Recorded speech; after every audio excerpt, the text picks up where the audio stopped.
નમસ્કાર કલમ યુદ્ધ સમાચારની સાથે હું છું આપની સાથે પાયલ બામભણિયા। તો જોઈએ આજના મહત્વના સમાચારમાં। આજરોજ બહુજન સમાજ પાર્ટી દ્વારા ગારિયાધાર મામલતદાર શ્રીને આવેદનપત્ર પાઠવ્યું। અનુસૂચિત જાતિ અનુસૂચિત જનજાતિના એસસી એસટી કાસ્ટ અનામતના સંદર્ભમાં સુપ્રીમ કોર્ટ દ્વારા પેટા જાતિનું વર્ગીકરણ કરવા તેમજ ક્રિમિનલ લાગુ કરવા બાબતે આપવામાં આવેલ ચુકાદાના વિરોધમાં 21 ઓગસ્ટના રોજ ભારત બંધનો કોલ આપવામાં આવ્યો છે, જેથી બહુજન સમાજ પાર્ટી બીએસપી ગારિયાધાર દ્વારા તેને સમર્થન આપે છે અને આ ચુકાદાનો વિરોધ કરવામાં આવે છે અને રજૂઆત કરવામાં આવે કે આ ચુકાદાને સરકાર દ્વારા લોકસભા અને રાજ્યસભામાં ખરડો પસાર કરી યોગ્ય નિર્ણય લેવામાં આવે તે માંગ સાથે આજરોજ વાલમધામ ગારિયાધાર મામલતદાર શ્રીને બહુજન સમાજના લોકો અને આગેવાનો મોટી સંખ્યામાં જોડાઈ અને આવેદનપત્ર આપી અને રજૂઆત કરવામાં આવી હતી। સંવાદદાતા મુકેશ કંટારિયા સાથે વિપુલ ટીલાવત, કલમ યુદ્ધ સમાચાર, ગારિયાધાર। સુપ્રીમ કોર્ટે જે એસસી એસટી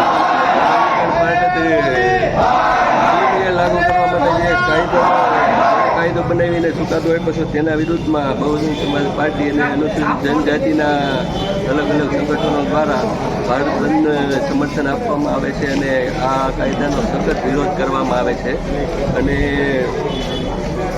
માનનીય રાષ્ટ્રપતિશ્રીને નિવેદન કરવામાં આવે છે કે આ કાયદાનો લોકસભામાં અને રાજ્યસભામાં ખરડો પસાર કરીને તેનો બહિષ્કાર કરવામાં આવે અને તેને પલટાવવામાં આવે।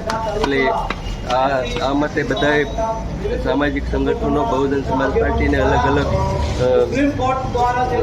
નેતાઓ દ્વારા સખત વિરોધ કરવામાં આવે છે અને એવું પણ કહેવામાં આવે છે કે તમારે જો વર્ગીકરણ કરવું હોય ને આવા ચુકાદા કરવા હોય તો તમે ખાનગીકરણ કર્યું છે તેમાં પણ અનામતને લાગુ કરો, હાઈકોર્ટમાં પણ અનામત લાગુ કરો, એવા અનેક મુદ્દાઓ સાથે આવેદનપત્ર મામલતદાર સાહેબને આપવામાં આવે છે। જય ભીમ।